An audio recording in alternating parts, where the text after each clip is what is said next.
ಏನು ಇವತ್ತು ದಾಳಿ ಅಂದರೆ ಇಡಿಯವ್ರ ಪ್ರೊಸೀಜರ್ಸ್ ಇರ್ತವೆ. ಹಳೆ ಏನೇನು ಏನೇನು ಡೌಟ್ಸ್ ಇರುತ್ತೋ ಅವನ್ನೆಲ್ಲ ಕ್ಲಾರಿಫೈ ಮಾಡ್ಕೊಳಕ್ಕೆ ಬಂದಿದ್ರು. ಅವ್ರಿಗೆ ಏನೇನು ಡೌಟ್ಸ್ ಇತ್ತು ನಾವು ಕ್ಲಾರಿಫಿಕೇಶನ್ ಕೊಟ್ಟಿದ್ದೀವಿ. ಯಾವ್ಯಾವ ವಿಚಾರಗಳ ಬಗ್ಗೆ ನಿಮಗೆ ಮಾಹಿತಿ ಪಡ್ಕೊಂಡ್ರು?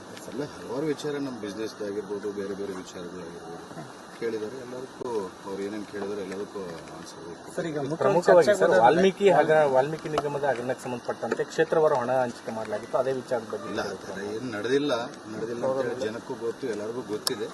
ಏನೋ ಕ್ರಿಯೇಟ್ ಮಾಡ್ಬೇಕಂತ ಹೋಗ್ತಿದ್ದಾರೆ ಬೇರೆ ಪಕ್ಷದವರು. ಅದೇನು ಆಗಲ್ಲ. ಅವ್ರು ಕೂಡ ಇವಾಗ ಎಲ್ಲ ತಿಳಿಸ್ಕೊಟ್ಟಿವಿ. ಆ ಥರ ಈ ಥರ ಏನೇನು ಎಕ್ಸ್ಪ್ಲನೇಷನ್ ಬೇಕು ಅವ್ರಿಗೆಲ್ಲ ತಿಳಿಸಿದ್ದೀವಿ. ಅವರು ಕನ್ವಿನ್ಸ್ ಆಗಿದೆ. ಡಾಕ್ಯುಮೆಂಟ್ ತೊಗೊಂಡಿದ್ರ ಸರ್ ನಿಮ್ಮ ಕಡೆಯಿಂದ? ನನ್ನ ಮನೆಯಲ್ಲಿ ಒಂದು ತುಂಡು ಪೇಪರ್ ತೊಗೊಂಡೋಗಿಲ್ಲ. ಒಂದು ಪಂಚನಾಮ ಇದೆ, ಪಂಚನಾಮದ ಬರೆಯ ಇದೆ. ಸರ್ಚ್ ಕೊಟ್ಟು ಪ್ರೊಸೀಡಿಂಗ್ಸಲ್ಲಿ ನಥಿಂಗ್ ವಾಸ್ ಒಂದು ರೂಪಾಯಿ ಆಗಿರ್ಬೋದು, ಒಂದು ಪೇಪರ್ ಆಗಿರ್ಬೋದು ನನ್ನ ಮನೆಯಿಂದ ಹೋಗಿಲ್ಲ. ಇನ್ನು ಮೀಡಿಯಾದಲ್ಲಿ ನೋಡ್ತಿದ್ದೆ ಏನೋ ಸಿಕ್ಕಿದೆ, ಅದು ಸಿಕ್ಕಿದೆ ಅಂತ.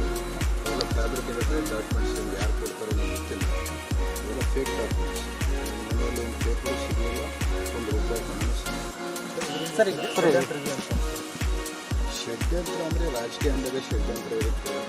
ಷಡ್ಯಂತ್ರ ಅವರು ಮಾಡ್ತಾರೆ, ಸಮಯ ಬಂದಾಗ ನಾವು ಮಾಡಬೇಕಾಗುತ್ತೆ. ರಾಜಕೀಯದಲ್ಲಿ ಎಲ್ಲ ಇರುತ್ತೇವೆ, ಎಲ್ಲ ಫೇಸ್ ಮಾಡ್ಕೊಂಡು ಹೋಗ್ಬೇಕು. ರಾಜಕೀಯದಲ್ಲಿ ಇಂಥ ರೈಟ್ಗಳು ಆಗ್ತಿರ್ತವೆ, ಇನ್ನೊಂದು ತೊಂದರೆಗಳು ಬರ್ತಿರ್ತವೆ, ಎದುರಾಳಿಗಳು ಇರ್ತವೆ.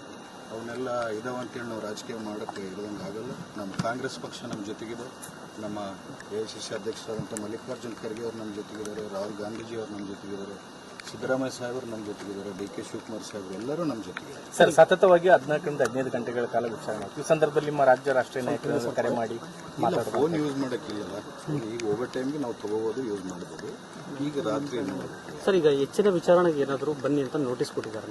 ನನಗೇನೇನು ನೋಟಿಸ್ ಇಡಿ ಕಚೇರಿಗೆ ಇಲ್ಲ, ನನಗೇನು ನೋಟಿಸ್ ಏನು ಕೊಡಲಿಲ್ಲ. ಕೆಲವಷ್ಟು ಡಾಕ್ಯುಮೆಂಟ್ಸ್ ಏನು ಬ್ಯಾಂಕ್ ಡೀಟೇಲ್ಸ್ ಏನನ್ನ ಫರ್ನಿಶ್ ಮಾಡಿದ್ರೆ ಅದನ್ನ ಆಮೇಲೆ ಅಕೌಂಟೆಂಟ್ ಕೊಟ್ಟು ಕಳಿಸ್ತೀನಿ ಅಂತ ಹೇಳಿದ್ವಿ, ಕಳಿಸ್ಕೊಡ್ತೀನಿ. ರಾಜಕೀಯವಾಗಿ ಭರತ್ ರೆಡ್ಡಿ ಅವ್ರನ್ನ ಮುಗಿಸುವಂತ ಷಡ್ಯಂತ್ರ ಅಡಗಿರಬಹುದು. ಜನ ಆಶೀರ್ವಾದ ತಾಯಿ ದುರ್ಗಮ್ಮ ಇರೋವರೆಗೆ ಭರತ್ ರೆಡ್ಡಿ ಮುಗಿಸೋದು ಯಾರ ಕೈಲಿ ಆಗಲ್ಲ. ಸರ್, ಈಗ ಒಟ್ಟಾರೆ ಇವತ್ತು ಬಳ್ಳಾರಿಯಲ್ಲಿ ನಿಮ್ಮ ಮೇಲೆ ಮಾತ್ರ ಅಲ್ಲ, ತುಕಾರಾಮ್ ಅವ್ರ ಮನೆ ಮೇಲೆ ದಾಳಿ ಇತ್ತು, ಕಂಪ್ಲಿ ಗಣೇಶ ದಾಳಿ ಇತ್ತು, ಕೂಡ್ಲಿಗಿ ಎಲ್ಲ ನೋಡಿದಾಗ ಒಂಥರ ಎಲ್ಲೋ ಒಂದ್ ಕಡೆ ಅನುಮಾನ ಬರುತ್ತೆ ಅಂತ ಅನ್ಸುತ್ತೆ.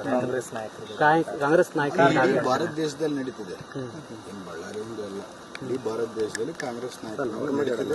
ಆದರೆ ಕಾಂಗ್ರೆಸ್ ನಾಯಕರು, ಕಾಂಗ್ರೆಸ್ ಕಾರ್ಯಕರ್ತರು ಯಾವತ್ತೂ ಶಕ್ತಿಯುತವಾಗಿ ಇಂಥವು ಎಷ್ಟೇ ಷಡ್ಯಂತ್ರಗಳು ನಡೆದರೂ ಅದನ್ನ ಬಲವಾಗಿ ಅದನ್ನ ಎದುರಿಸ್ತಾರೆ. ಈ ತನಿಖಾ ಸಂಸ್ಥೆಗಳಿಗೆ ಬಳ್ಳಾರಿ ಮೇಲೆ ಯಾಕೆ ಅಷ್ಟೊಂದು ಪ್ರೀತಿ ಸರ್? ಅದರಲ್ಲಿ ಕಾಂಗ್ರೆಸ್ ನಾಯಕರಂತೆ ಏನೋ ಅವ್ರ ಪ್ರೀತಿ ನಿಮ್ಗೆ ನೋಡಬೇಕು. ಒಳ್ಳೆಯವರು, ಕಾಂಗ್ರೆಸ್ ಅವರು ಒಳ್ಳೆಯವರು, ಅವ್ರನ್ನ ಭೇಟಿಯಾಗೋಣ ಅಂತ ಇರ್ಬೋದು. ಮತ್ತೆ ವಿಚಾರಣೆಗೆ ಬರ್ಲಿಕ್ಕೆ ನನ್ನ ಹೇಳ್ತಿದ್ದೀನಿ, ನೀವು ಬೆಳಗ್ಗೆಯಿಂದ ಟಿವಿಯಲ್ಲಿ ಅದೇನೋ 40 ಕೋಟಿ 50 ಕೋಟಿ ಅಂತೇಳಿ ಏನು ತೋರಿಸ್ತಿದ್ದೀರಿ, ಎಲ್ಲ ಫ್ಯಾಬ್ರಿಕೇಟೆಡ್ ಡಾಕ್ಯುಮೆಂಟ್ಸು. ಇಲ್ಲಿ ಪಂಚನಾಮ ನಿಮ್ಮ ಕಣ್ಣು ಮುಂದೆ ಇದೆ. ಏನು ಸೀಸ್ ಆಗಿಲ್ಲ, ನಥಿಂಗ್ ಇಸ್ ಸೀಸ್, ಏನು ಸೀಸ್ ಆಗಿಲ್ಲ. ಪಂಚನಾಮ ಮನೆಯಲ್ಲಿ ಒಂದು ರೂಪಾಯಿ ದುಡ್ಡು ಆಗಿರ್ಬೋದು, ಒಂದು ಪೇಪರ್ ಆಗಿರ್ಬೋದು, ಅವ್ರು ಸೀಸ್ ಮಾಡ್ಕೊಂಡು ತಗೊಂಡು ಹೋಗಿಲ್ಲ. ಡಾಕ್ಯುಮೆಂಟ್ಸ್